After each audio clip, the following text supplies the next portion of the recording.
আসসালামু আলাইকুম। আশা করি সবাই ভালো আছেন। আজকে একটি অর্ডার আছে, সেটি হচ্ছে ৫ pair mixed guppy, high quality mixed guppy. তো এটা নিয়ে যাব হচ্ছে আজকে সুবর্ণসারা, বেলকুচি উপজেলাতে। তো আমি সুন্দর করে প্রথমত প্যাক করে নেই এবং রওনা হই সুবর্ণসারার উদ্দেশ্যে, মানে বেলকুচির উদ্দেশ্যে।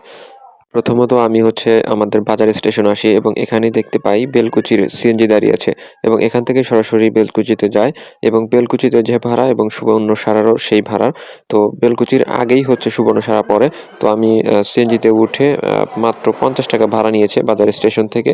বাজার স্টেশন থেকে ২০ থেকে ২৫ মিনিট লাগে আমার সুবর্ণসারায় আসতে এবং এখানে নেমে আমি অপেক্ষা করতেছিলাম কাস্টমারের জন্য।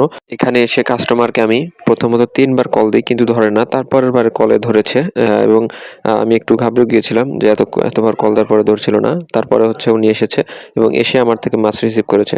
তো এখন হচ্ছে আবার মাছ দিয়ে যাওয়ার পালা। তো এখানে সিএনজি পাইতে আমার অনেকক্ষণ দেরি করে লাগছে। তারপরে আমি সিএনজি পেয়েছি। প্রায় ২০ মিনিট অপেক্ষা করেছি সিএনজির জন্য। তারপর হচ্ছে আমি সিএনজি পাই। তারপর হচ্ছে আমি সিএনজি ধরে বাসায় চলে আসি। আজকের ভিডিও এই পর্যন্তই। ভালো থাকবেন, সুস্থ থাকবেন। আসসালামু আলাইকুম।